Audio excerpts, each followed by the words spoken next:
Hello, everybody. Welcome to Glass Onion on John Lennon, and this is our review of the 2006 documentary, The US versus John Lennon. And I'm absolutely delighted to have with me someone who's been on my Life and Life Only podcast and whose work I've followed for many years, James Corbett of the Corbett Report. How are you doing? I am doing excellent, Antony. Thank you for having me on. As you'll recall, when I was on Life and Life Only, I said I will know I've made it as a podcaster when I'm on Glass Onion. So I have made it. It is official, and I come prepared with my Meet the Beatles t-shirt, even though I grew up on the Parlophone records, so Meet the Beatles means nothing to me, but it's the only t-shirt I happen to have lying around. But I'm wearing it because this is not even the first Beatles-related podcast I've recorded today. Shameless plug, I was just doing my monthly series with Vinnie Caggiano where we're doing deep dives into the music theory of each song, and we'll probably get to all of them. So I was just doing that one today, so I thought I'd wear the shirt. Yeah, and we had a mutual acquaintance as well, Matt from Pop Goes the 60s. You were on his show, and then he invited me on as well. It's fantastic. And then I've introduced him to your work, your non-Beatles work, so nice bit of cross-pollination going on there.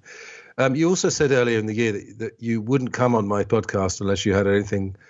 You said you'd only talk about the John Lennon assassination, but we found something. You know what? You know what? Go on. I just thought of the other topic that would have been good was John Lennon as a writer, because I heard your conversation on that topic, and I'm like, I could have done that. That's something I would have had something to say about, but this is the next best. As I said on that program, I read his 3 books again in quick succession. I was just so blown away and so inspired. I just thought I love John Lennon all over again, because I was on Two Legs, the Paul McCartney podcast in I think it was March or something, and I was going through a period where you know how it is. John Lennon was starting to annoy me a bit with all his contradictions. I was just going through a phase, and I kind of said that, and because they were a Paul McCartney podcast, they probably enjoyed that. I don't know. I'm only kidding, but. Reading those books, it's just like, I fell in love with him again, and with this documentary as well. Can you just introduce your website first of all, and then we'll get into the doc itself? Right, yeah. So for any of your listeners who don't know, I'm James Corbett. I'm from CorbettReport.com, the Corbett Report. It's a news, information, history, philosophy, science, anything I want to talk about website that I started back in 2007. Originally as a podcast, it very quickly became articles, videos, interviews, all sorts of things. So I've been doing that for 14 years now. I've been doing it full-time as my full-time career for the last 10 years. Can you believe it? I can't. Yeah. And you're still sane as well. You seem relatively sane to me. Depends who you ask. Yes. I think some people might disagree with you. Right. Fair enough. Yeah, so your work is essentially, again, if people have listened to Life and Life Only, it's essentially, let's call it alternative information. I don't like that other phrase that gets, that's a dismissive phrase. But you've done, so you and our history, I discovered you about 2008, I think.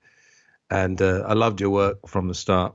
And then at some point I saw one of your Beatles videos. And then earlier this year, I wanted to get you on Life and Life Only. And then I mentioned to you that I had a podcast about John Lennon. You said, I haven't heard of that. And then you've been listening to that. So, it's all come together nicely. Come together. See what I did? Didn't plan that. I haven't got that in my notes. And just to say about the Corbett Report, it's far better than the Colbert Report. Oh. There's only one letter out. But much better, the funniest thing is I did not think of that at the time I was starting that. I didn't even cross my mind. But then I started to get emails over the years like people like, I was searching for Colbert Report and I found you. Yeah. Or sometimes I even get emails that are clearly people thinking I am Stephen Colbert and are saying, why did you make that joke about the Tibetan monks or something? And I'm like, what are you talking? Oh, you think I'm Colbert? No, Corbett. Yeah. Well, I remember years ago, did Stefan Molyneux guest host your show for a while? A very long time ago, yeah. Yeah, and he called it the Corbett Report. And I'm like, hey, what about it? I think Stefan's got confused there as well. Anyway, let's get on to it. So just before we get in the film, in fact, as is traditional on Glass Onion, what's your Beatles, John Lennon origin story? And what role does John Lennon play in your life, would you say? All right. So I am a Beatles child, you might say. My parents subjected me to them growing up.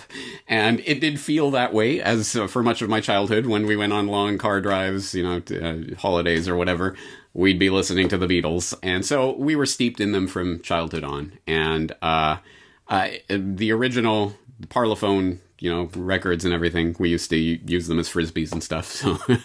So definitely a child of the Beatles. And it wasn't until I was a teenager that I started to realize, much to my chagrin, that, they were kind of amazing.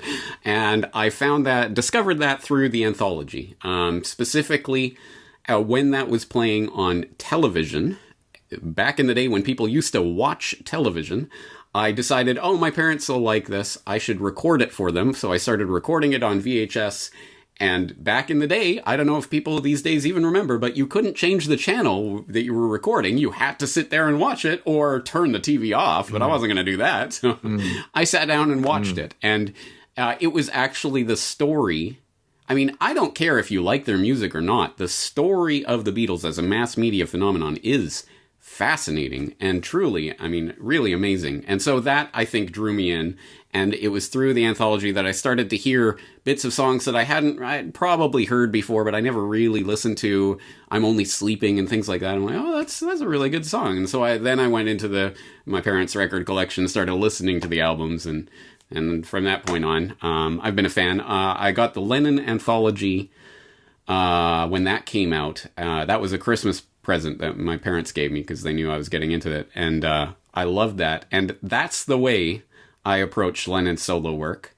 I like that because it strips out all the, I'm going to make some enemies here, the sometimes cheesy 70s production that's very dated and doesn't, I don't know. I like the stripped down acoustic versions of those songs. Excellent songs.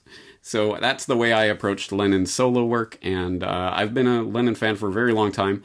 But younger me was, of course, steeped in and exposed to John and Yoko Inc., and that image that, of course, has been the public image of John and Yoko, that I'm sure all of your listeners are well familiar with. It wasn't until much later that I started to discover, maybe that was a, corporate brand image that was painted on there, and going more towards the Goldman side of the continuum, as it were. Very good. Yes, I like that. You mentioned the Goldman continuum. Very good. Well, we were actually saying, just to repeat one thing we said off air before we started recording, we found the same thing independently, that we're finding that the story of how the world works and the story of what happened with the Beatles, there's a parallel in terms of it's always changing. And there's a continuum, let's call it a mainstream to conspiracy continuum, where one end is like the news is telling us everything we need to know. Nothing's being hidden. And I don't think there's anyone who believes that anymore. And then the other thing is that everything in your life is conspiracy from the moment you wake up. So, yeah, it's just endlessly fascinating, isn't it? And may I put in another shameless plug, yes, but as the sort of crossover for our audiences, I did do an episode specifically on everything I know about conspiracy I learned from the Beatles or something. I can't remember the exact title, but it's in my archives. I was talking to Vinnie Caggiano. We went through a bunch of various, conspiracy stories surrounding the Beatles and looked at their veracity or lack thereof. And you're right, there's clearly something that converges. And as I say about that story, about this mass media phenomenon that was the Beatles, clearly there was a lot of interesting historical things swirling around about it, which we'll be talking about. Certainly one aspect of that today. Absolutely. And what do you think John Lennon's place is in 2021, let's say? Obviously, there's this image that we know that the peacenik image has been played up.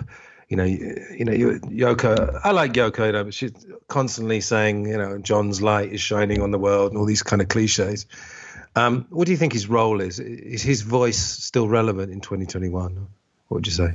Yes, to people who actually think deeply about things and want to actually understand the truth. I think there's a lot of very interesting things, but it's the exact mirror image of the cliched, silly, obviously caricature of John Lennon, the peace guru, whatever, that was built up in the minds of the public and was obviously cemented by the goodwill and the feeling that people had after his murder.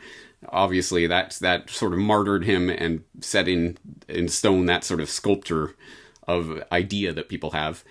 Now there's the mirror image of that, which is the ridiculous internet meme that he has become these days, where I've seen people sharing things like, oh, here's a picture of John and Yoko letting the hotel maid make their bed.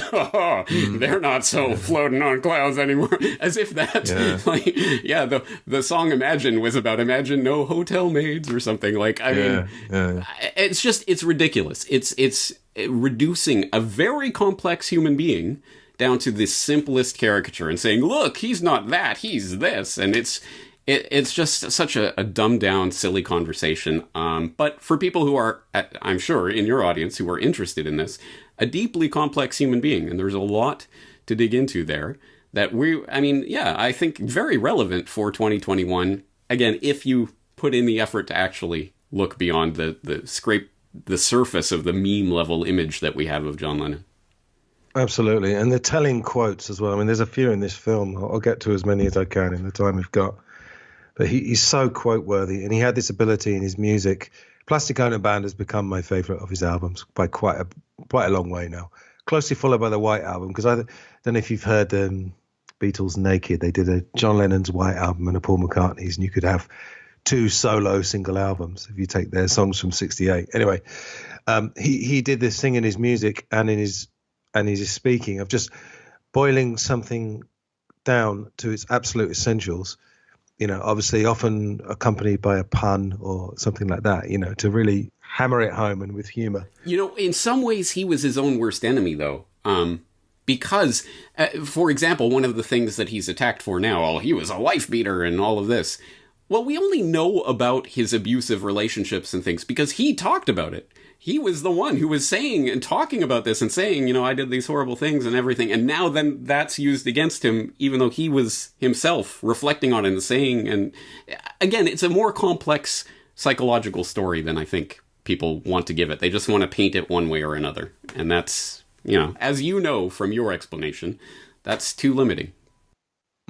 Yeah, I mean, as I've said on the show, he's different from other celebrities because most of them try and hide their dark sides. Yeah. And he probably exaggerated it. Yeah, exactly. 1,000 trips. Yeah. He said I hit women, which could mean, I hit them once, twice, all the time. We don't know. Anyway, I've got so many notes. I'm just going to relax and try and get through as many as I can. So let's start with the general impressions of the film. If you don't mind, I'm going to go first because the first thing that leaps out, the music just sounds sensational. And that voice and, as I said, speaking voice and singing voice. And I think it's used very well. There's a lot of music in the film, but it's not overly used. It's kind of brought in at good times. There's also, I'd forgotten actually, because I've probably only seen this film 4 times, I think, and I've saw it last night. I'd forgotten how much background there was to the sort of meat and potatoes, which is really the immigration, 71 to 73. There was a lot before that, which I appreciated. It's I was going to get to this at the end, but I might as well say it now. It's very much the Coleman. It is the Coleman version. It's there's a couple of quotes here which I will get to, which I found rather naive. Something about Nixon was the only president who had a lot of criminality or something like that. Anyway, we'll get there.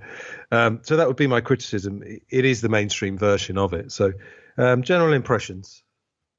I agree with you about the music. I've heard all these songs a million times, but it was nice to have that contextualization. Really, this music isn't something floating on the clouds. It was created in a specific time, in a specific historical moment, and it was speaking to that moment and reflecting that moment.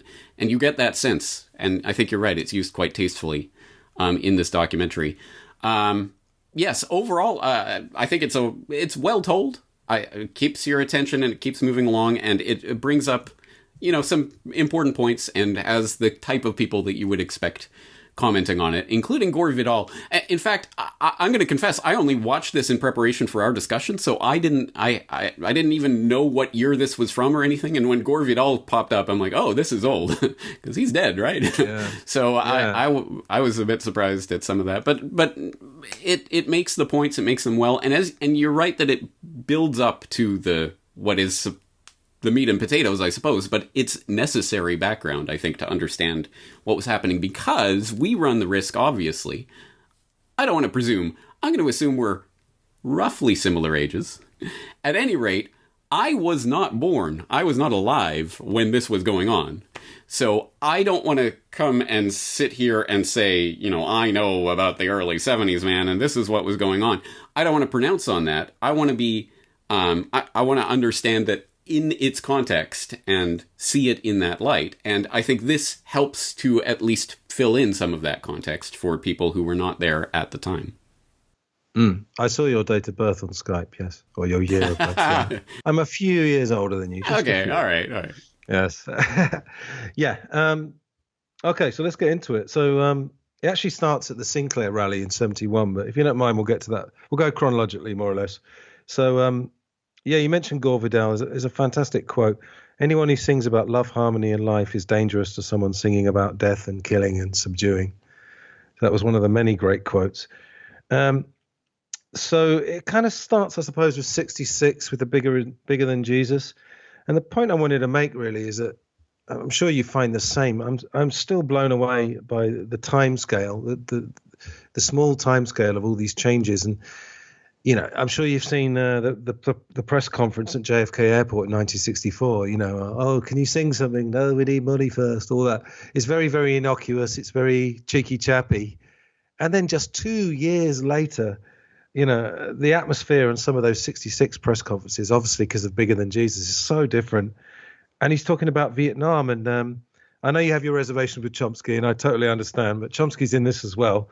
And he's made the point in other ones that, in fact, the Vietnam anti-war movement was very slow, you know, because, I mean, you could argue Vietnam had been going on since the 19th century, but let's say since the 50s, the French.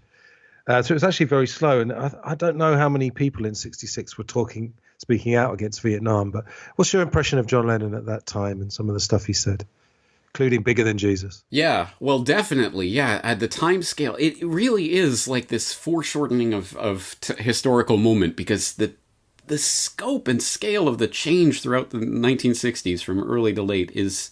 It's difficult for me to even conceptualize that the same band that was doing I Want to Hold Your Hand was 2 years later doing Tomorrow Never Knows. Like, that will never not blow my mind. That's... How does that happen? I cannot relate that to anything I have seen in my lifetime, musically speaking. And I think, again, that is just one aspect of the entire cultural change that was going on at the time that was really encapsulated in that political movement. Obviously, the anti-war movement, huge, incredibly consciousness shaping part of the late 60s, early 70s that obviously John and Yoko definitely had a major part in. Yeah, I think in order to understand that time period, we have to understand that everything was fracturing at that time. And you go from the naivety or the innocence of the early 60s to the essentially Civil War type actions that are taking place, and the 68 riots and all of that, truly revolution stuff in 5 years or so. That is crazy. And clearly, I mean, the Beatles were a part of that, not only in reflecting that, but also feeding into that energy. And clearly the musical phenomenon that was happening in the 1960s was part of the cultural moment that was happening. The Beatles could not avoid that. And the telling quote that I thought in this documentary was... when John is saying something to the effect of, well, you can't not talk about this. It's going on right now, unless you're a monk. Oh, sorry, apologize to any monks out there or anything. That was that's a telling quote. At that time, it was becoming difficult not to speak about it, at least for the youth. And I think that's where there's definitely a generation gap thing that's going on between what the Beatles had grown up with as children, what they had seen as the entertainment business. It was clearly becoming something different, and it was speaking to an audience more directly, a different generation audience that had different expectations. They were starting to form that. And that's another thing that I wanted to say about John becoming more of a political figure or activist or something. Again, it's easy for someone of my age to see that through the prism of what came after, the pale reflections of that. Like, and I don't want to start any fights, but Bono's political activism, I am not a huge Bono fan. So, from my perspective, that's what I grew up with as a young person looking at a political rock star. That, it's Bono. And then to see that sort of jaded, oh, that's someone who's using the press from this, clearly. And, I'm not sure he's really into these. And then transferring that onto John Lennon, who in many ways was the template for that. I think certainly at least an earlier iteration. I don't know if there'd been that sort of an entertainer figure venturing into politics. They were spearheading that phenomenon in some way at that time. So everyone was just kind of stumbling into this. And I don't think anyone knew exactly how this was going to play out. So you definitely see those moments. The Beatles, John specifically, trying to needle and puncture and in his humorous way, sort of undermine the system, but not too far. And then how far can I go? And I think you see that in the 60s, that sort of development of how far do I take this? And where is that comfortable or not comfortable, but at least how far can I push this before I start to get death threats and other things? Yeah, without jeopardizing a career as well. Because I think in 66, there were heated discussions behind the scenes between Epstein and John Lennon about what we can say. I think it was John and George who wanted to speak out. Paul and Ringo, I don't think were too bothered particularly. And then the Bigger Than Jesus, just for anyone who doesn't know, they'll obviously know he said it, but it was a very innocuous quote. Maureen Cleave went round his house. He was going through a period where he was very, very isolated. He was getting stoned, probably stoned all the time, and didn't even know what time of day it was waking up at 3 p.m. And just of the many, many things that he said in that interview, he just happened to say, Christianity will shrink, etc. Jesus was all right, but his disciples were thick and ordinary. And then it was obviously used bizarrely in like a teen magazine. I didn't really understand. It's like, I don't know, when I was growing up, it was probably Smash Hits or something like that. One of those magazines. It was like, what was it doing there in the first place? Anyway. But that was also, I think, part of the cultural translation that was going on. Because that was an English interview for an English, whatever it was, in the English press that got printed in America, out of context, obviously, and very, very different culture and very different understanding of what where those words were coming from or what they meant. Yeah, and obviously, I guess in England in the 60s, there was already the religion or religious faith was dropping off. I mean, for sure. That's the point he was making, really. So I'm just going to go the next couple of years. He has such an interesting trajectory because he's sort of jaded rock star, anti-Vietnam, and then it's Flower Power the next year. All We Need Is Love. Then the year after that is Revolution. Because the thing about Revolution is that, count me out, count me in. Again, that's a very, I equate it to, Strawberry Fields. I think, yes. I mean, he's trying to sing like people think, and be honest and say, well, I don't know. And like, even today, like in the media, I don't have a TV. I barely watch mainstream media at all. I can't stomach more than about 5 minutes. But the idea that you don't know anything is like, what? It's all got to be, I know this. This is the truth. And he's actually saying, I don't know. But he also said in Revolution, it's a revolution of personal liberation. I'm not bringing to mind the lines. If you want money for people with minds that hate. But it's to do with like, you need a revolution in your head, so to speak. That's a good book, isn't it? And then he said this thing in 68. I'm sure you've seen this. Our society is run by insane people for insane objectives. That's why I think if John Lennon was alive now, he would be quite allied with the alternative movement. I'm sure he would, in fact, because that's a very radical we should be also careful about trying to project earlier versions of John into whatever contemporary form he would have taken. I think people do that sometimes to their detriment. I was just reading through an interesting book. I don't know if you have it, but maybe you should. It's called Lennon on Lennon, Conversations with John Lennon, edited by Jeff Berger.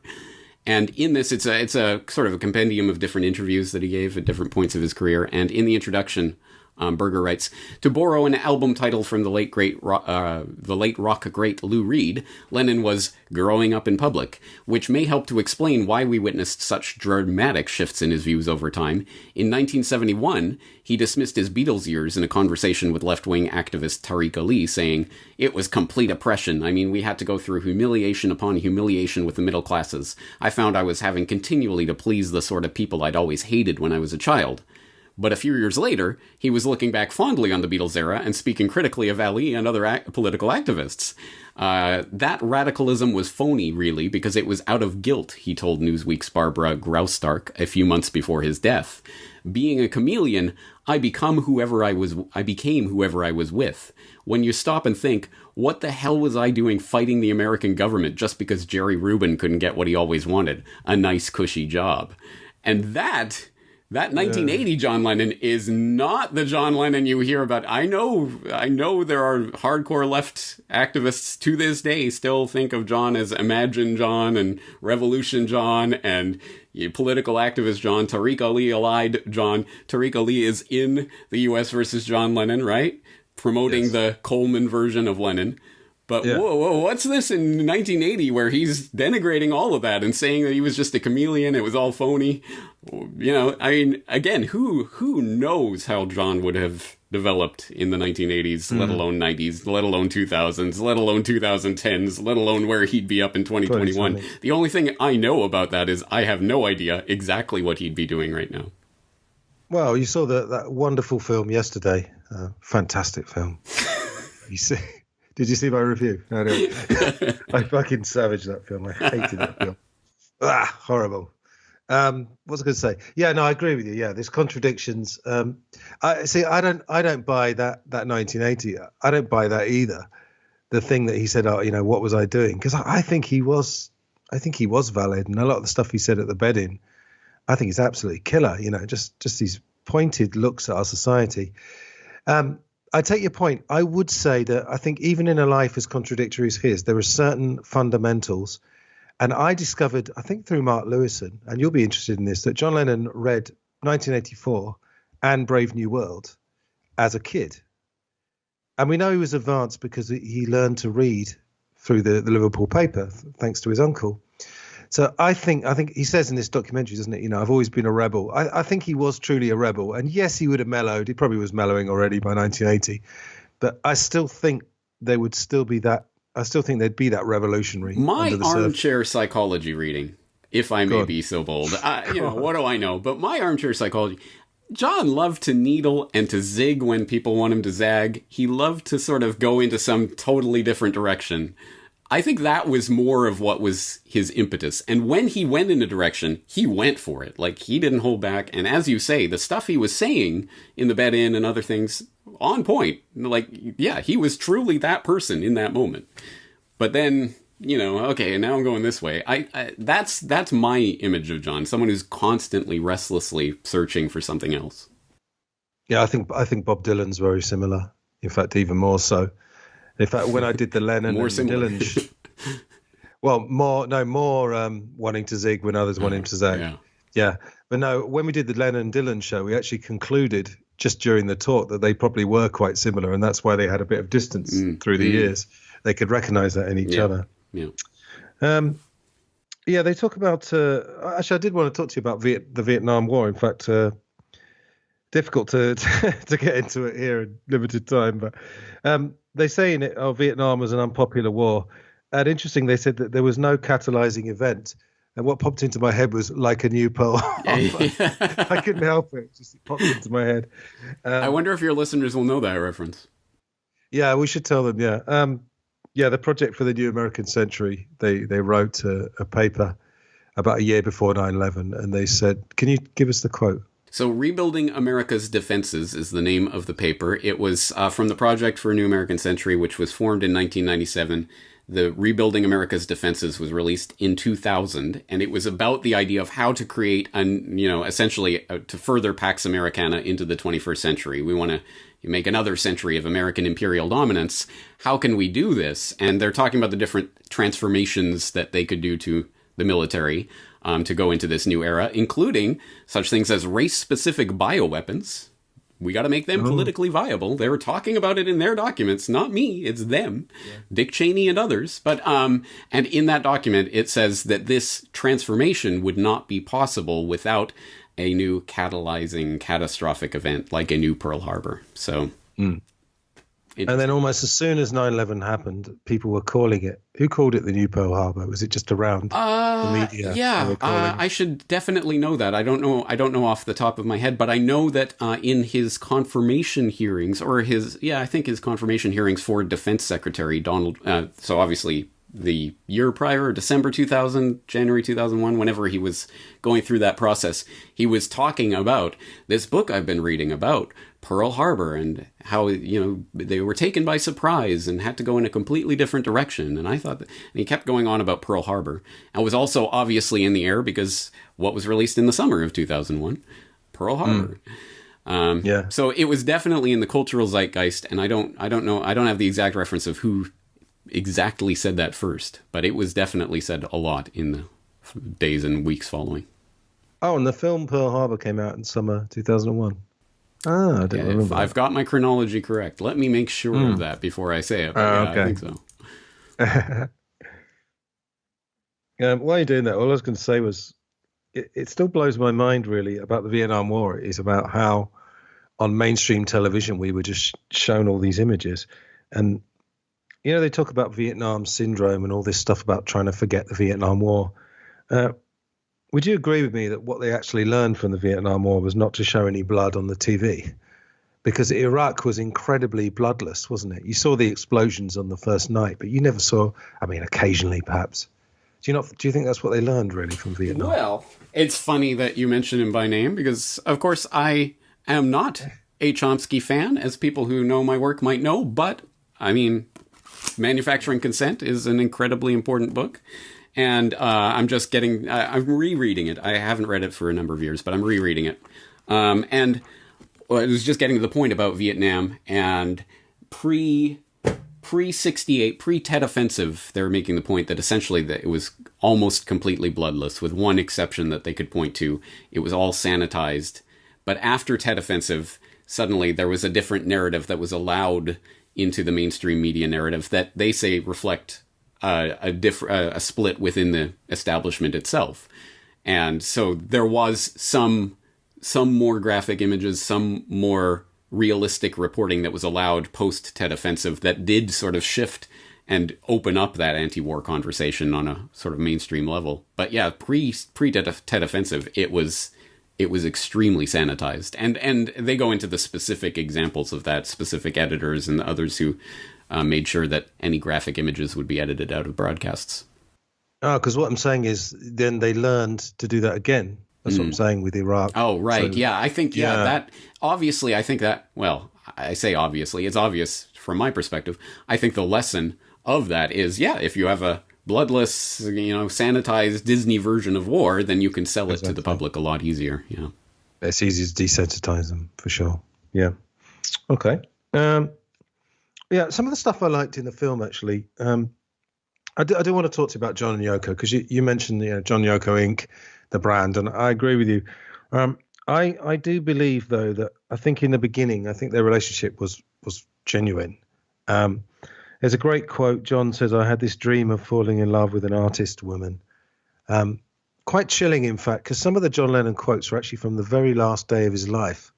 He did an interview about 5 hours before he was killed. I'm sure you know that, with Newsweek. And I recognize his voice from those. And some of them are actually in this film, which always chills me a little bit. And there's actually a nice bit where Yoko's talking about the bedding. And after all the reporters had left, they were looking out the window at a full moon or something like that. And, people, you can pour scorn on that and say, she's promoting an image, but what do you think of their relationship initially, like the first couple of years? Or think it was genuine?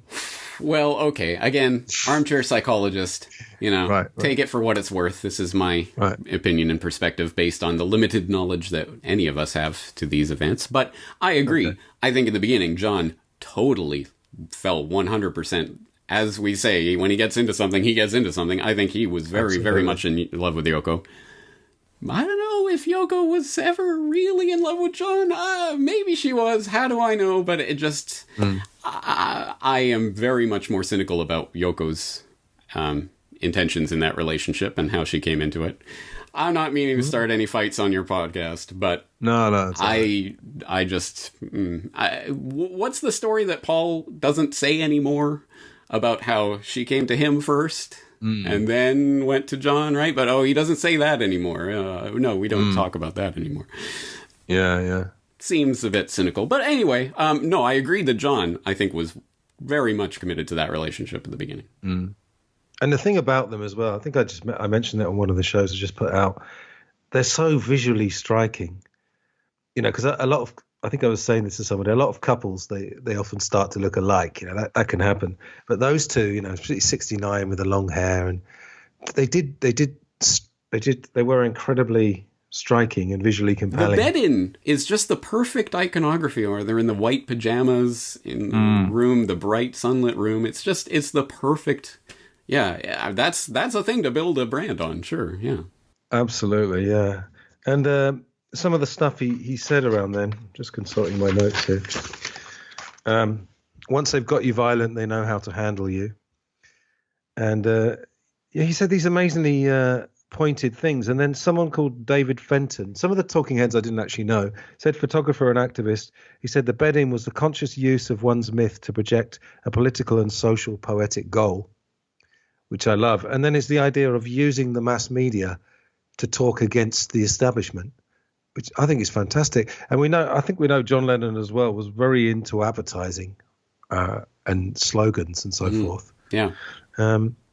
And it was his idea to take the war is over thing as a billboard, right? Yoko was saying that in this, right? So, it's his idea to take this on a bigger, or was that something else I was watching? Anyway, at some point, Yoko said that. And I think he definitely had that sense of advertising and how it gets into people. And he was a good sloganeer. And give peace a chance. Whatever you think of that song, it is absolutely drilled into the head of everyone who ever hears that phrase, and exactly. And if people started singing it in a big group, you'd start singing along. It's the perfect slogan. Absolutely, it was amazing. And that's, I think, where I have to check my cynicism sitting in 2021, looking at the way that eventually people learned from the example that John and Yoko were setting back in the day, how to manipulate and use the press and for their own purposes. And hey, look at me, I'm a political activist, buy my record. It's easy to be cynical from that about that in 2021, but at the time, it really was. They were pioneering a new territory there. I keep in mind, in the 60s, certainly by the end of the 1960s, the idea of an aging rock star was, that didn't exist. There was, no, you're an entertainer. You entertain the kids with whatever the latest fad is for a couple of years, and then you're on, that's it. That's your life cycle, and you move on to something else. But now we have this concept of these aging rock stars who have this mass audience, and they're trying to figure out how to use the mass media. It was, there's a lot going on there that it's easy for us, knowing how the story turns out, to read back into it in a cynical way, or to, sort of see the connecting dots. But at the time, it was all brand new territory. Another little bit of a red flag in this documentary that sort of marked it out, the mainstream version, this idea that John and Yoko were naive, and that when they arrived in New York, what's the quote? They were in the hands of two political masters. Yeah. I'm sure there's some truth to that, but it's just too simple. It's just too... I picked up on that too. Yeah. Because it does completely absolve them. They were just naive innocents. They just cared about peace, and they got caught in this web of these crazy political activists. And it's a nice way of sort of, completely absolving them of anything that may have been happening. Again, I see that as John and Yoko Inc. moving into... That's what happens with these documentaries, I think. I think when they're going for sort of more mass appeal, like a commercial documentary, what you find is things just tend to get tied up in quite a neat little bow, as the end credits roll. And don't worry, everything's fine, everyone. Yeah, right? I noticed that because, of course, they talk about, and Sean and came, and then they were all happy, and then, boom, and then, of course, you get the murder scene, and Yeah, exactly. It's so cookie cutter for people like you and me who've seen 100 documentaries and things on this. We know the story, so we're looking at the way they're telling the story rather than what's being told. It's hard for me to look at this as someone who didn't know the story and didn't know all of these quotes and where they come from and all the footage and everything. Imagine watching this with fresh eyes, not knowing all of this. I guess it would be a compelling way to tell the story, but we see those kind of red flags. Yeah, just a few red flags in this. Yes. There's quite a few quotes from. I always found this fascinating when he was on Dick Cavett the first time, and he's wearing the army jacket. Happened to be September 11th, strangely enough, September 11th, 1971. He says, "We're revolutionary artists. I'm an artist first and a politician second." It's funny that he even called himself a politician. That's hilarious. And then he said at some point, "I want to cool down the revolution, not heat it up." And he said Nixon should declare peace. That's an interesting idea. I like that. I love that. A great slogan. I love that. I'm sure I've seen that interview, but I never picked up on that phrase. But as soon as I heard that, I'm like, how have I never heard that before? Of course, declare peace. That should be a advertising slogan for if there is an anti-war movement that exists anymore. I don't know, but that should be the slogan, shouldn't it? Yeah, declare peace. And is it a thing to wear army jackets, sort of ironically? It seems incredibly strange that he's on there wearing an army jacket. Yeah, not an army jacket, an army style. Yeah. No, I know what you mean, and I associate that with him because that's the only example I can think of off the top of my head of that. But but when I see that, I definitely. I mean, it's obviously ironic. It must be. I don't know. Yeah, it is. I've never really stopped to question that. But wasn't he wearing that in the? Was it Madison Square Garden concert? Oh yeah, I think he was. You're right. I think he was because there were two concerts. I think he wore it at one of them. Yeah. I mean, they do look great. I mean, I think those army. Yeah, it suits him so well. Isn't that weird? Yeah. It is strange, isn't it? Okay. Another quote I quite like: "When people are creative geniuses, you have to cut them some slack." And I don't use the word genius too much, but I get what he means. You don't get the magic of John Lennon without all the other stuff, And then we get give peace a chance. I've got a nice question for you here. Tommy Smothers was on the Give Peace a Chance recording, as you know. And he said, "Is it naive to think we can have peace and change the world?" Now, I would argue, James, that you are definitely trying to change the world with your channel. So is it naive? Number one, what's the best approach, whether it's 1969 or 2021? How do you create change? Yeah. Hey, if I knew the answer to that, we would have a changed world, wouldn't we? So clearly, yes, of course. I can't answer this definitively. Is it naive? It very well could be. I don't think of myself as a political activist per se. I don't think that's the way I would contextualize what I do, but I do want to change people's perceptions at any rate. But what is the ultimate purpose of that? I don't think necessarily, it isn't a consequentialist endeavor that I'm engaged in. I'm doing this because I want XYZ to happen. XYZ. I'm Canadian, you're English. Why am I saying Z? Anyway, I don't want XYZ to happen, therefore I'm more interested in, I guess, just understanding and living in truth. And I know truth, even that is a controversial term. And what does it mean? And am I sitting on some high cloud, knowing everything? No, of course not. But that's authentically is what you're talking about. Exactly. It's more about essentialism than it is about some sort of consequentialist quest. I'm going to achieve X, Y, and Z or anything. No. So that was part one of the question. Part two of the question. Best way to do that. Yeah. I mean, look, I generally attack that question by throwing it back at the person. Why is there one? I mean, why do we have to pick one? I say any and every vector at which you think you can get information out or change people's perception or, do it. I mean, and also I think that's more reflective of the reality that different people have different styles of understanding information, of conveying information, of of acting in the world. There's different types of people, and whatever type of person you are, and however it is that you express what you're trying to express, there will be someone out there who responds to that and resonates with that, and hey, I get that. And there will be someone out there who goes, I don't like you, I don't like your face, I don't like the way you pronounce the word corollary. I get that a lot in my podcast. Everyone just has to authentically be themselves, express themselves in the way that they will. And that will correspond to some people, that won't to other people. So when John gets in bed talking about bed piece, hair piece, whatever, absolutely that is going to turn some people off, and that's going to be ridiculous and nonsensical. Other people are going to go, hey, that's cool, I like that. So good, excellent, okay, everybody try to convey what you want in the way that you want. Don't try to limit it. Oh, what's the best strategic way to do this? And how can I change myself to more accurate, to get a bigger following or something like that? I tend to believe that people have inner BS detectors. And you can tell when someone is trying to strategize, okay, guys, let's find the best way to do this. And, let's change our message so that it will be more acceptable to the mainstream or something. I don't know. I'm very cynical about that kind of approach. Right, I see.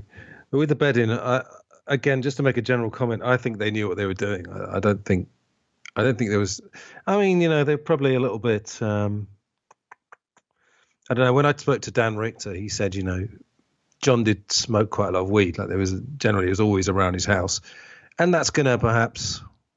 I don't know. I don't want to generalize, but yeah, it's going to get you maybe your mind racing a bit ahead of yourself or whatever. But I think he actually says on this documentary in one of the interviews, he said, we spent months thinking about this and we decided, all pros and cons all considered, this was the best thing we could do, and like I say, he used his position very well. Apparently, Give Peace a Chance. There was a little clip of this was sang by, they say 1 million in the documentary. I always heard 500,000. I mean, obviously not going to be counting them. An anti-war rally in Washington. And the story is that they were actually shouting up to Nixon and Nixon was crying. I don't know if there's any truth to that. You ever heard that? Yeah, who knows? I don't know if I've heard the crying story, but everything else. Yeah. But it was written, according to John, as an alternative to We Shall Overcome, wasn't it? And apparently, I think Pete Seeger turned up at that rally, but he didn't know this song. He's like, oh, what's this song everybody's singing? He's like, what? Can that be true? I don't know. But it was actually an author who was on the show who'd researched, who did a book about 1969. He said that apparently. That's what Pete Seeger said. Oh, that's a nice song. I'll join in. But then we get the poster event, the billboards. I mean, I think it's fantastic. War is over if you want it. Yeah. And obviously, perfect advertising slogan. It's a great way. Yeah. We're still talking about it to this day. And you could argue, well, that's only because it's John. It's not because it was that interesting or creative. It's just, but even so, it's still, as you say, it's a great way for him to use that platform. To this day, 50 years later, we're still talking about it. Yeah, but it's planting an idea that I think people still haven't really necessarily picked up on about. You could say power to the people. You could say, it's a bit of a sort of empty slogan. I like that song, by the way. But I do too. It's kind of true. I mean, it is. Then we get Kent State. We get sort of G. Can you just tell me what role did G. Gordon Liddy play in the Nixon administration? You're going to ask me about the intricacies of the Nixon administration and Watergate, which is probably something I actually should be able to expound on in great length, but I did not prepare that level of research for a conversation. No, that's okay. I just wondered, do you know what his actual title was? What was his role? Excellent question. And again, I do not know that off the top of my head now. No problem. Well, G. Gordon Liddy sort of appears as he's sort of the bad guy in the documentary. You always need a bad guy, and he comes up with a couple of killer quotes about Kent State. He said, the National Guard was armed. What do you think was going to happen? And he talks about he went to a Vietnam War rally and lit his cigar from the candle to one of the protesters. Yeah. So he's very much presented. Yeah, he's the imagine this. If for nothing, no other reason, watching this documentary, you get to see G. Gordon Liddy and Noam Chomsky and Gore Vidal and Tariq Ali. What an interesting cast, huh? Yeah, it is quite an interesting cast, yeah. And there's some good stuff about Hoover. He used the FBI as a political police force. This is very funny. Uh, anyone off message would get an FBI probe. Guess who that came from? Geraldo Rivera. Yeah. I wonder if he's ever gone off message at Fox and got probed. Like when he did that segment about the soldiers in Afghanistan guarding the poppy fields. Yeah. Oh yeah. Oh, that was. You remember that? Yes. Yeah. Well, of course, he showed the Zapruder film to the American public. Exactly. Yeah. Good Night America, wasn't it? I was watching that recently. I was watching that, and again, one of the themes that I wanted to get to a bit later was how open things seemed then, because on primetime TV, he has a thing where they're having a debate about the JFK assassination, and it's pretty much 50-50 in terms of the opportunities given to each side. But that's always funny when I see Geraldo Rivera. Yeah. Being my age, I do not take him seriously at all. But I don't know. He was definitely in that mix in the early 70s, right? He introduced them on stage at something. I can't remember which performance. He was involved in the 1972 concert, which was actually John Lennon's only ever full-length solo concert. Right. Yeah, great concert, by the way. I remember Geraldo Rivera when Bin Laden died. Do you remember he had like an earpiece? He was going, "Hey, I've just heard he's dead," and he started shouting, "The bum is dead! The bum is dead!" And then he had all these people in the background going, "Wee," like that. Anyway, I don't remember that at all. No, anyway, that's my Geraldo recollection. So John and Yoko moved to New York, September 71.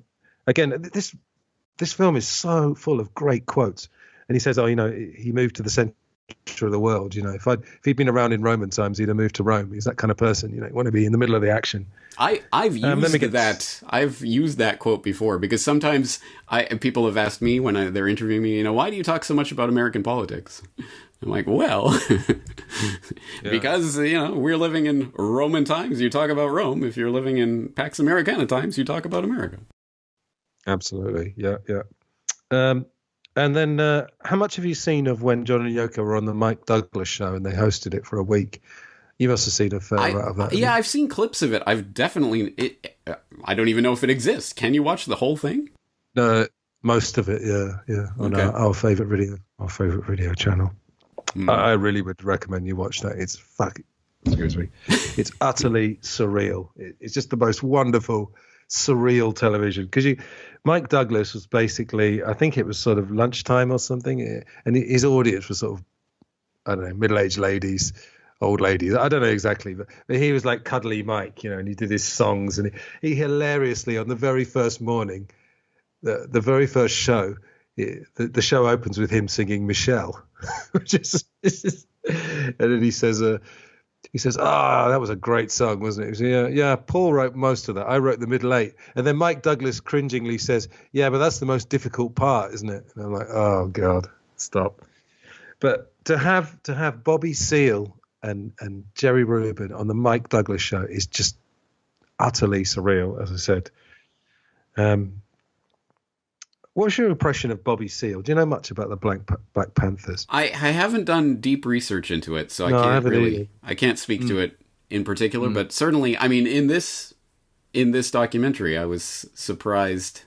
I don't know. I just obviously the public image and what was being portrayed at that time very different than the ways sort of comes across in the documentary. Yeah. Well, I don't know if you know this, but Jerry Rubin actually became. He was an entrepreneur, and he was an early investor in Apple Electronics, and actually became a multimillionaire. I did not know that. Yeah, and then let me find this.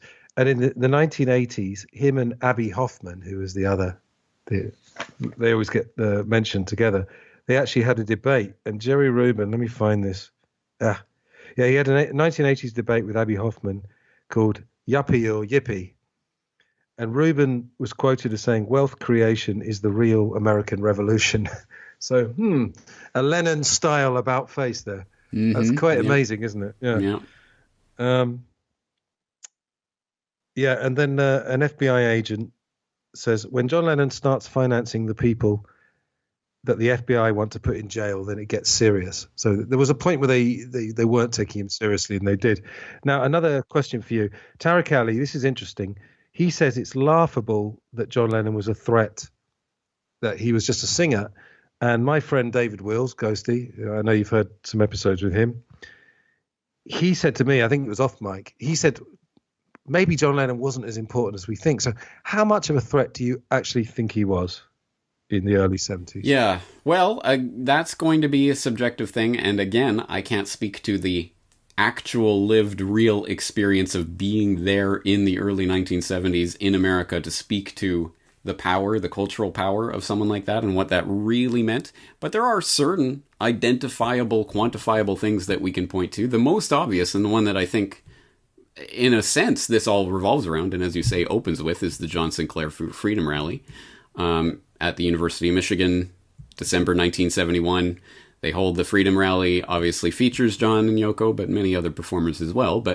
And then coincidentally, he's released the next day. They overturn their own verdict about his probation or release or whatever, and he gets out of jail the next day. So, yeah, clearly that was a real identifiable thing. So you have this rally, and you can actually affect something that has real legal ramifications, and that supposedly was the thing that started all the talk about, okay, in the run-up to the 1972 election, we're going to follow Nixon around, we're going to hold the concert outside the Miami Republican National Convention. And I think, obviously enough, that is when you start to come on the radar of something like the FBI, and that corresponds with the documentary evidence that we have of this. For your listeners who are interested in really getting into the details of this, I would highly recommend Jon Weiner's Gimme Some Truth, John Lennon and the FBI. We have to give props to Jon Weiner. He's the reason we know about the FBI file. He spent 14 years in legal battles getting those files out of the FBI. For people who don't know, in early 1981, so just a few months after John's death, he filed an original FOIA request for the FBI file on John Lennon. And he got sent.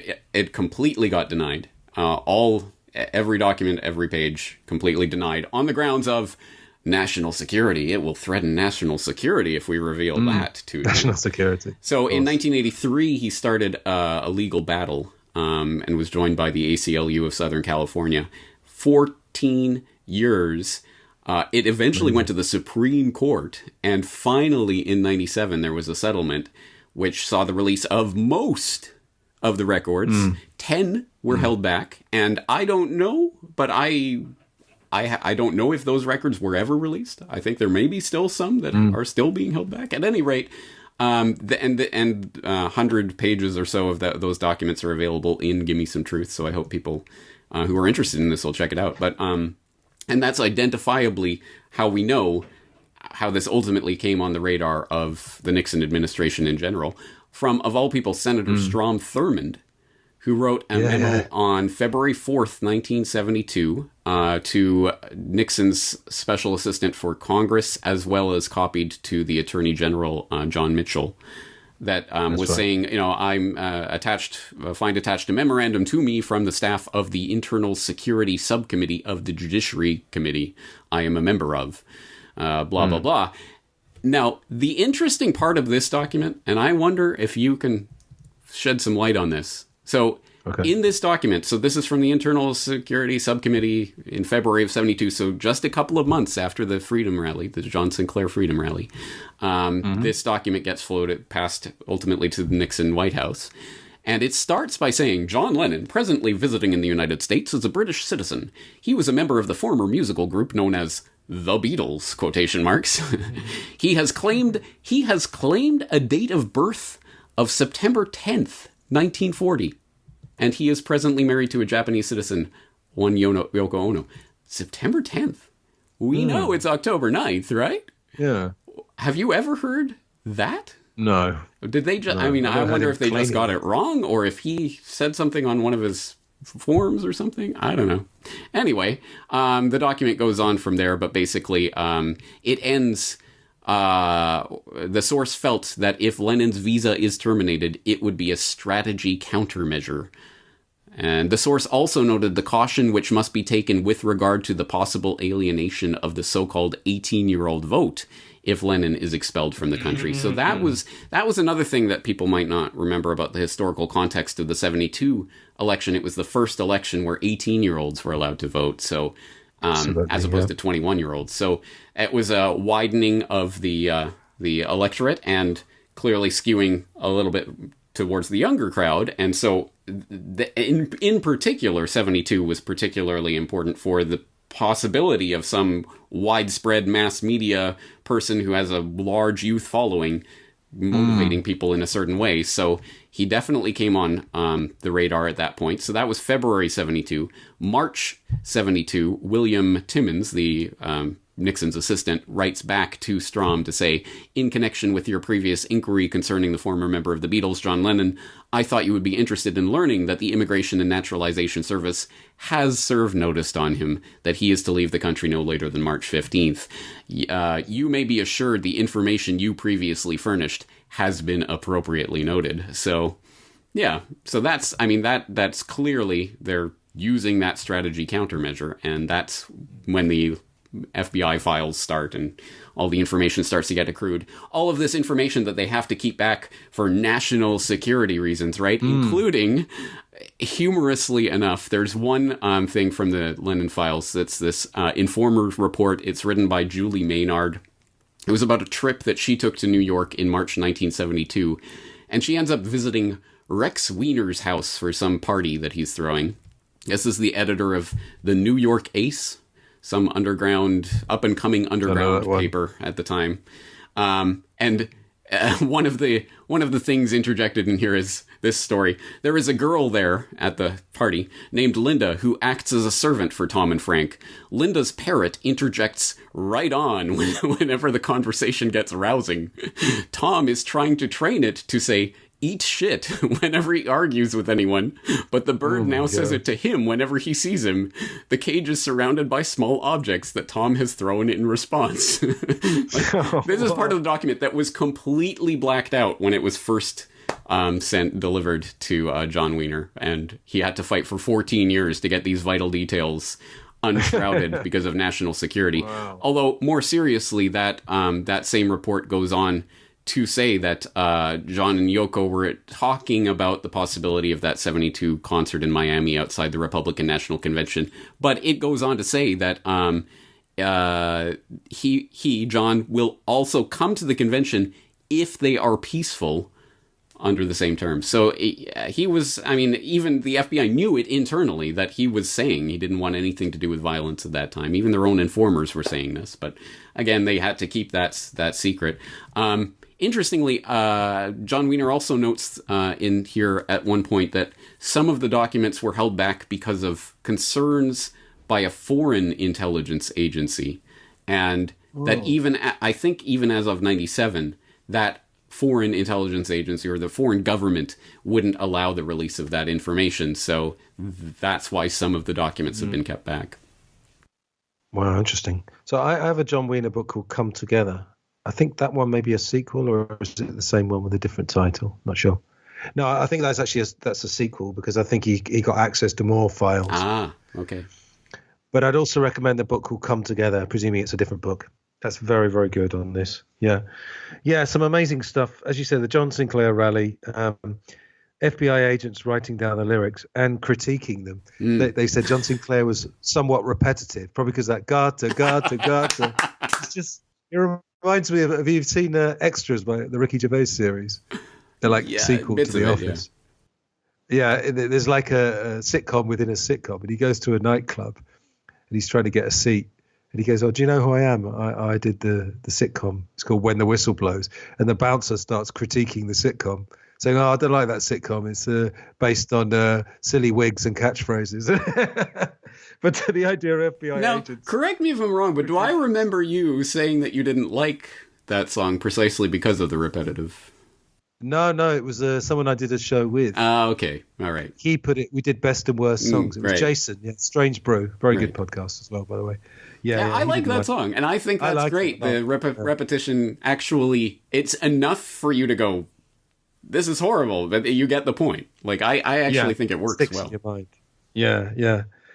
And I mean, again, a lot of my listeners will already know John Sinclair, the whole 10 for 2 thing, which I think was the name of the rally, wasn't it? It was the name of the documentary film or whatever that was released about the rally. Was it? Yeah. So what it was, yeah. He got 10 years for selling 2 joints to an female undercover policewoman. Again, there's some, I can't find the quotes. Yeah, he was declared a threat to society. G. Gordon Liddy, another killer quote. John Lennon was stoned out of his mind most of the time, but he was a high-profile figure. So that's why we took notice of him.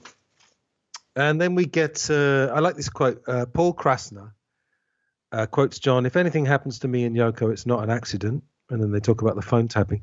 Paul Krasner worked with, have you ever come across Mae Brussell? Yep. Yeah, she's hours of it on YouTube. She's very, very compelling.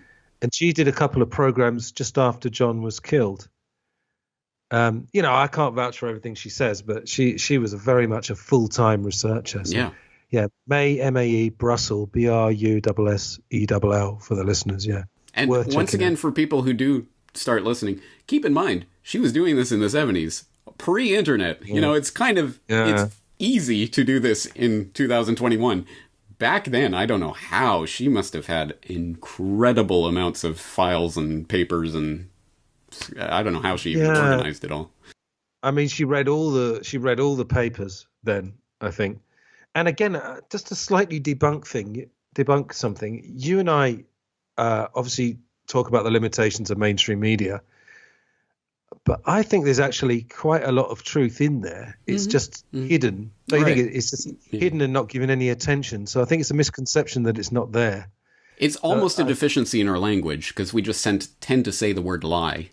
But there's different forms of lying. And I think the most egregious, well, not the most egregious, but the most commonly used form of lying in the mainstream press would be lying by omission. It's about the context of the information. I would say most of what they print is technically accurately true. But what they don't print is perhaps the story, in the same sense as we were talking about with Vietnam, what they won't show. Yeah, and there's a way of talking about something like it's not really that important. Like, I remember when Ron Paul was going for president, and he'd get in these debates with Romney or whoever, and Ron Paul would be talking about this stuff like, the coup in Guatemala or something like that, or in Iran. He'd put these things out, and then they'd say, oh, yeah, we don't need a history lesson or something like that. So also it's to do with, I think, the media figure, people get to know a certain media figure, like even Walter Cronkite, who's obviously reading the news. The famous Hillary quote, if we heard it from Walter, we knew it was true. Well, he's not actually making the news. He's just delivering it, Anyway. So as you said there, this memo, it all kind of comes to a head in 72. March 72, he served with a deportation notice. Now, very interesting. This is another question for you. As you said, the 26th Amendment, July 1971, gave the vote to 18-year-olds, so 11 million new voters. So fast forward about 6 months, Nixon wins by an absolute landslide, and that's essentially really the end of John Lennon's activism. So is there any light you can shed? I mean, why with all those new voters, why do you think Nixon achieved that landslide? Is there any, do we know? I have zero insight into that question. That's honestly a genuinely good question. What was it in the zeitgeist at the time? I'm going to admit, I don't even know who he was running against in 72. Well, that was McGovern. Who was actually in I knew he was in the film, so yeah. But okay, so I mean, was McGovern that hated? That's the only thing that I can think about, is that he certainly wasn't the polarizing figure the rallying figure that youth would have gotten behind. Imagine if a Bobby Kennedy hadn't been assassinated. Yeah. I think we might have seen a very, very different vote. Well, I think, that's another question. In 68, let alone 72. Perhaps that's why that could be why he wasn't there in 72. Yeah. Because he had that charisma, and I think with McGovern, you can kind of see on the documentaries the sort of charisma bypass happening there.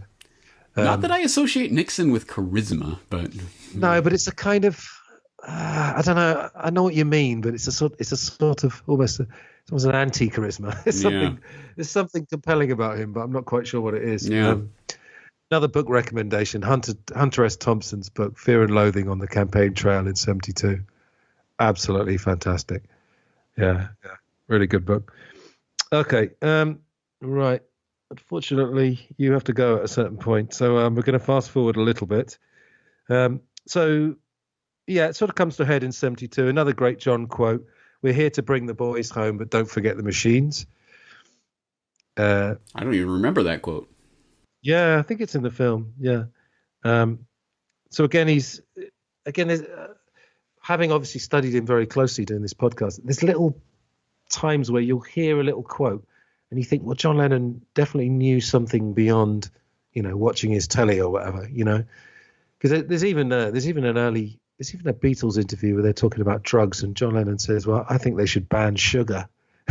And I remember when you were on Life and Life Funny, we were talking about sugar and how powerful it is and how people don't realize because we're all basically addicted to it. Anyway, that's another story. So Leon Wildes sues the government for conspiracy to deny John Lennon access to the USA. Deep in his file is evidence of improper interference. This is the quote, actually. Carl Bernstein, of obviously Woodward and Bernstein, he said, there's probably a little bit of criminality in all presidential administrations. Was there whole-scale criminality in any other presidency? No. The music that's playing at that time is "Give Me Some Truth." How ironic. Again, unfortunately, I mean, it's too much for us to really address that fully. But I think really, if someone does want to research, I think Obama is the one because I think his presidency was the time when I was first starting to pay attention. Thanks to you as well, other people as well around. Shameless self-plug, Obama, A Legacy of Ashes, if people want to take a look at the alternative idea of Obama's presidency. I'll put that in the show notes because Obama, I just had a debate actually with an academic who wrote a paper about conspiracy theories. And I'll send it to you when it comes out. It's going to come out it will have come out by the time this is out. And I was talking about Obama and the NDAA and all this stuff that this guy had not heard of, and Obama prosecuted more whistleblowers than anyone else. Yeah, he said, "Oh, it's interesting you called Obama because Obama's such a good guy." And I put special attention on him, not saying he was worse than Trump or anything like that, but I think it's because that was the time I was paying attention. And there's just so many red flags with him. And yeah, it's weird Bernstein, of all people, would say that because he did write the CIA and the media. Absolute landmark, iconic piece of reporting there. Truly blew the lid off of decades of CIA collaboration with mainstream press. And, that starts to go down the proverbial rabbit hole into some really deep subjects. So for him to say, oh, it was just Nixon and no other president ever did anything, that's very strange. It's strange, isn't it? I mean, you don't know whether they cherry picked that. Maybe they had a longer interview with him. Who the hell knows? Yeah. Right, there's a couple of things I really want to talk about here. So anyway, the documentary ends. Again, as you said earlier, you get John and Sean. We get the very mainstream friendly Coleman version. Another great quote from John: "Time wounds, all heals." And, who the hell knows what that means? I still love it. It's off the cuff. Brilliant. Yeah, he was he was gifted at that. There's no doubt. Whatever you think about the guy, he was fantastic. Could have been a comedian, probably. I have a couple of questions for you, talking more about 70s politics in general.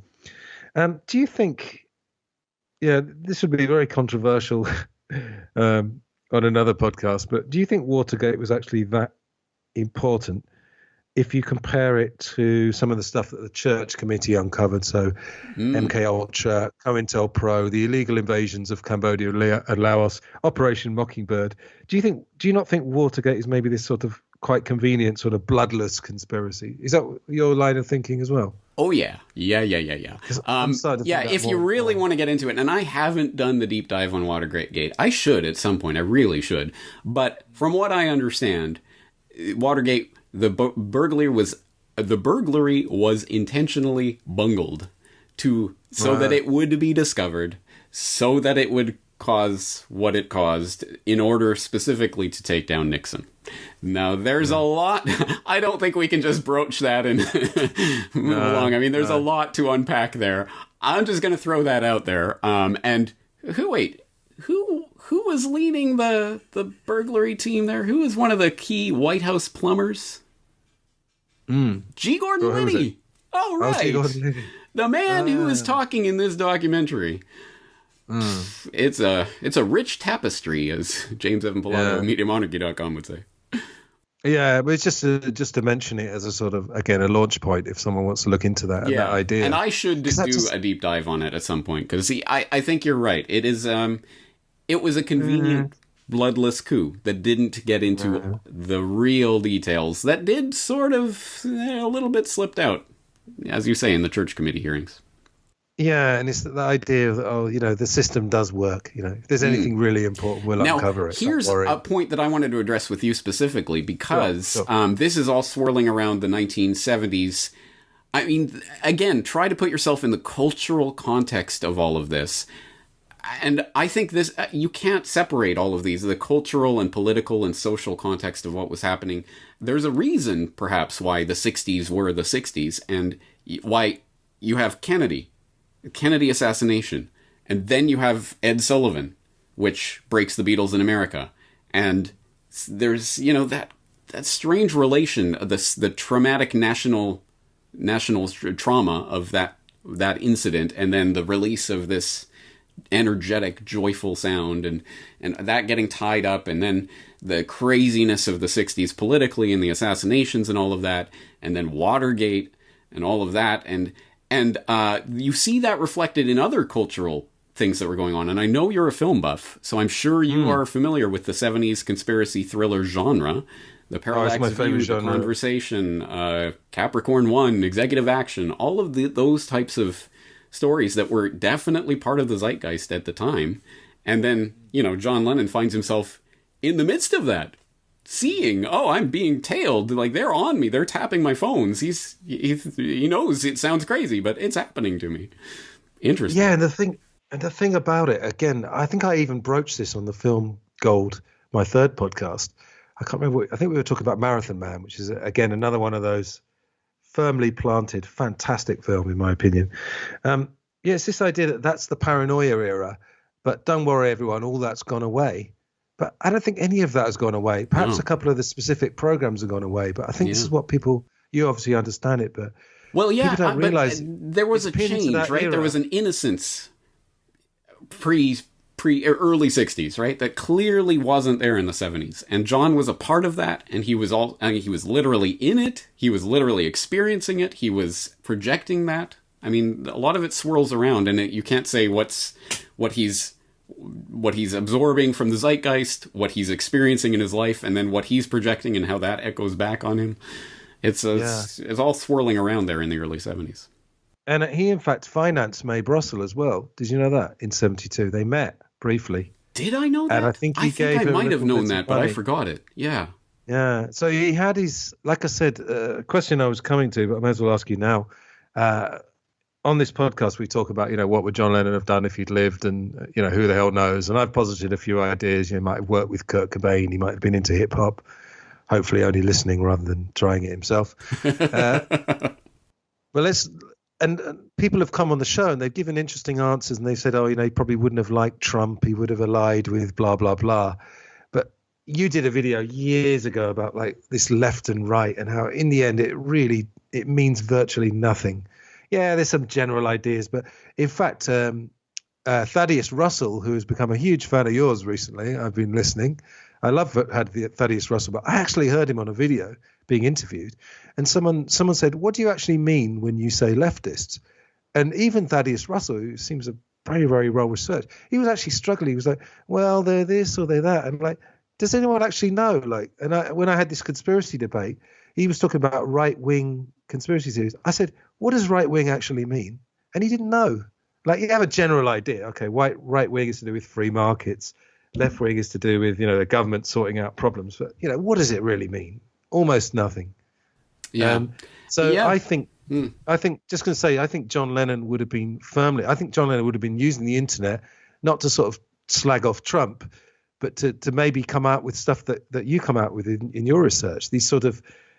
These looking from afar and say, here's the left, here's the right, but I'm looking from a wider perspective.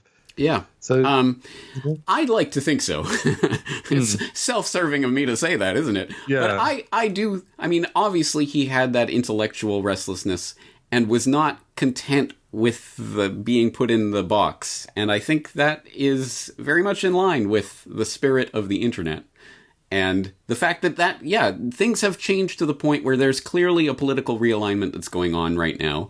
That things, I mean, for example, in the American political context, now you have leftist Democrats who are now all on board with the FBI and the intelligence agencies because they were against Trump and January 6th, and so we've got to be on board with the FBI and stuff. And it's just things that, are exactly 180 degrees from when John was doing this in the 70s. So what does that mean? Can we even apply those labels? Have the labels, they're clearly changing? Do they mean anything? So I think John, as an artist who was obviously very much in tune with what was going on and able to reflect that, I'm sure would be reflecting that in some manner, but again, it's self-serving of me to say that, but I mean, it would just be fascinating to know. Well, my fantasy is just the idea that he might have come on Glass Onion. Well, you did mention, didn't you, that he was a Gary Knoll listener, right? Yes. And I have been on Gary Knoll. In fact, I just got an email the other day to go on his show. Did you? So. Yeah, so you got a bit of a connection. Yeah, I read somewhere. Yeah, because he obviously had quite progressive ideas about health as well. There's that great quote. I might even include it again because I just like including it as much as possible. Where he talks about, you want to talk about the drug problem. Look what the government's putting in your food. And this is in the 70s, for God's sake. And yes, I'm pretty sure he did listen to Gary Knoll. Okay, final thing. So I think, general recommendation of the film. I think, particularly if you don't know anything about it, it's a good sort of starter kit, but I would go a bit deeper. I would read the Jon Weiner books, as you said. Final thing. Yeah, you were talking about how maybe the 70s was more cynical than the 60s, but at the same time, am I right in thinking that the Church Committee hearings and the Watergate hearings were basically on mainstream TV? I'm pretty sure that's right, and John Lennon was watching them as well. I think that would have been sort of post this activism period. I think it was mid-70s. It would have to be, right? Mid-70s, yeah. I think so, yeah. But listen to this, like the Church Committee. The Church Committee investigated abuses by the CIA, the FBI, the NSA, and the IRS, and uncovered MK Ultra, drugging and torture of unwitting US citizens for mind control experiments, COINTELPRO, surveillance and infiltration of American political and civil rights organizations, and Operation Mockingbird. Listen carefully, everybody. A systematic propaganda campaign with domestic and foreign journalists operating as CIA assets and dozens of US news organizations providing cover for CIA activity. Now, my question if anyone in your audience doesn't know about the Church Committee hearings, just on a lark, just type in heart attack gun and watch the video. Because there is a short video from the proceedings. So, we have this weapon that can produce a heart attack. Which, actually, I was just rewatching Parallax View recently. And that's part of it. We have this chemical that you can give, and it'll look like a heart attack. Anyway, this is all the crazy tinfoil hat conspiracy stuff. Yeah, they were talking about it on televised broadcasts back in the 70s. Well, I'll tell you what, a lot of my audience, because there's a lot of crossover with Life and Life Only, I think from the messages I receive, I think people are very open to this idea. So, and I always say to people, if you're outraged or anything, then let's debate. Tell me what left and right means. But what my question to you is, where did we get, was it the 80s where they, the powers that be or shouldn't be, is that where they found a way to close this sort of debate? Like, how did we get from the Church Committee being on, it's almost like it being on, I don't know, ITV or Channel 4 in England. How did we get from there to what we have now? Was there a period where they found a way to shut this down? Have you got any ideas about that? Yes. I mean, if you want to look specifically at the Church Committee and what happened there, and I'm going to blank on who was the CIA director at the time of the committee, but he was cooperating with the committee. He gets axed, and who do they put in as director of the CIA? George H.W. Bush, who had never had any association with the CIA before, guys. Honest, he had no association. Don't at all look into Zapata oil and the Cubans in the 60s. And nothing to see there. Boo, boo, boo. Anyway, so George H.W. Bush gets put in as executive director of the CIA, stops cooperating with the committee, and anyway, that was the ignominious end of that particular committee. But yeah, ultimately, yeah, it is interesting. I mean, again, it's all there. It's all part of the public record, but it's like it never happened, or every time it gets addressed, and you will see, like, oh yeah, the CIA really did do MK Ultra and, you know, drug people and all this kind of stuff, but it's always presented as a, like, yeah, you know, this is crazy conspiracy, but actually it kind of did happen anyway. And every single time they have to reintroduce it as if, oh yeah, it's crazy conspiracy theory, but actually this really did happen and we really did find out. Yeah, we know it happened by now. You don't have to continually address it as it's not a crazy conspiracy. I know it's not a crazy conspiracy theory, but that's part of the gaslighting. That's part of the way that this has actually been swept under the rug, is by continually associating it with the crazy people who believe there's conspiracies happening. We know conspiracies have happened. They've talked about them. They've been openly addressed. But it's like it's all in the past. And then in the 80s, you got Iran-Contra and those televised hearings and all of that craziness that was coming out at that time. But again, that's all in the past now. And then in the 90s, it was all about, you know, a blowjob in the Oval Office, right? That was the big conspiracy, right? And it just gets trivialized. But clearly it continues, and I think the real change was in terms of media coverage and media consolidation, clearly, that took place. It was already functioning to some extent, obviously, in the 70s, but it really hammered home in the 80s. And from that point to the zenith of the previous era of mass media, which I think culminated really around 9/11, 2001, that was when everyone was getting their news from TV. That was the zenith of the TV era. The amount of media consolidation at that time, infamously, in America, for example, there were 5 or 6 corporations that controlled 95% of what everyone was seeing, hearing, and reading on a daily basis. That is how you cover up real malfeasance that's going on at the governmental level. The internet era changed that, obviously, and that's why we're even here talking to each other, is because the internet era has so fundamentally changed that paradigm. But I think we can see things are consolidating once again around a few select websites that now are becoming the internet in the minds of a lot of the public. Yeah, that's it. You're right. And our mutual friend Julian, we're actually going to do a swapcast, which again may be out by the time this one gets out, called "Propaganda in the COVID Era." So we'll send you that one.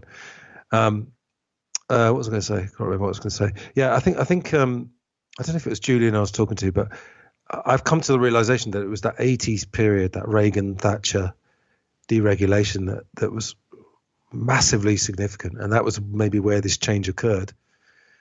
Because it just makes me think, you know, I mean, I would have loved to have been around the 60s anyway. I would have got to London immediately, started a band, whether or not it would have become successful. But it just seemed to me, even in this documentary, that it just seemed a bit more open. It just seemed that there was this huge opportunity, and then something seemed to happen around the 80s, maybe the deregulation and everything, and this sort of shutting down of the media. But because if you've got fast forward, I'm sure you've heard of Barry Zwicker. Have you ever had him on your show? Or you know him, right? I think I have. Yeah, I've definitely talked to him. Did I have him on? I'm pretty sure. You've done so many shows. I've done so many. It's been 14 years. I'm sure I've talked to him, yeah. Yeah. I'm pretty sure he presented some sort of prime time, because he's Canadian. Mm-hmm. He's Canadian, isn't he? Yeah. I'm sure he presented some sort of prime time thing about 9/11 in Canada. Yeah. I was trying to think, but the idea that, I mean, we had that BBC Conspiracy Files, which I actually get to give it credit, because I just saw through all the BS immediately when I started watching that. I mean, it's absolutely scandalous. But the idea that they'd actually have an even-handed debate about something like 9/11 or maybe JFK back in the day, but that just seems impossible. I mean, it's maybe Channel 4 if they were feeling particularly wacky, or Channel 5 because no one watches it in England. Well, yeah, and precisely because you'll never see anything like that on. I mean, that's why something like Joe Rogan becomes one of the most popular media things that has ever happened. I mean, millions and millions and millions of downloads a month.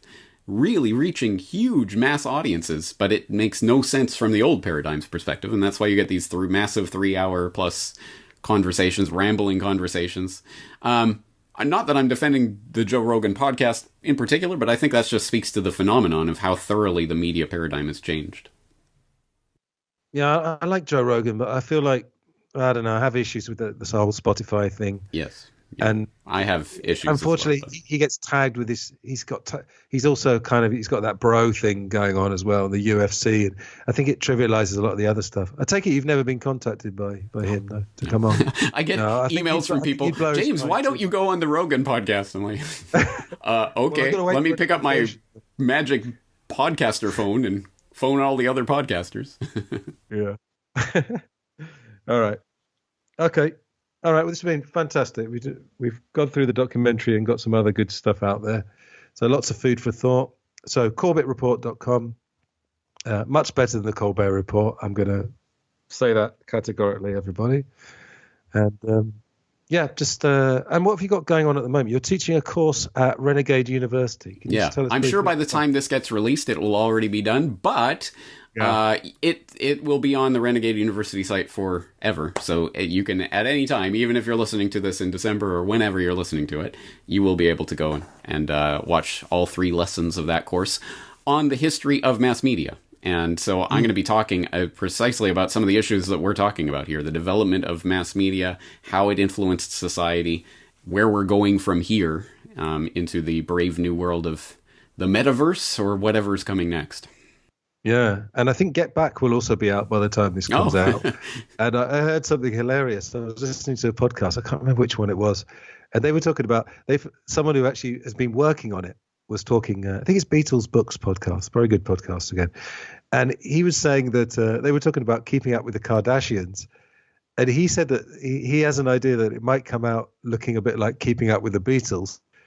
Where it would be, it's presented as some sort of soap opera. It's like January the 2nd, Paul does this, George does that. Yeah, good point. It could be. It's just quite hilarious. I'm boycotting it on principle. I'm not going to give Disney a penny. Oh, really? Yeah. Ugh. Disney. Well, really? I'll send you a clandestine copy. Shh. It falls off the back of the internet lorry. Yes. No, I mean, as we're recording this now, which is the end of October, we've seen the trailer. I mean, you can't argue with the quality of the picture. Yeah, it looks amazing. Yeah. I'm just going to revel in that. I don't care about the narrative, whatever narrative. And for me, the really surprising part, you think of that era, you think John in his heroin haze and totally out of it, but he looks really there. He looks present. He looks vivacious. Yeah. I think a lot of it is actually to do with having to wake up early. And Twickenham was very dark, literally dark, the soundstage, and it was cold.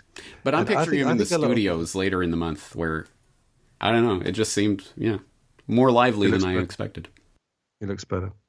All right, is there any closing comments you'd like to make before we go about this documentary or anything else? I think we've covered the ground base of the documentary. I guess for people who are just dipping their toes into this, and even for people who aren't particularly interested in John Lennon, it's, an interesting entree into sort of just the general era and the political activism that was taking place. There's some interesting tidbits in here, so it would be probably worth your while if you're interested.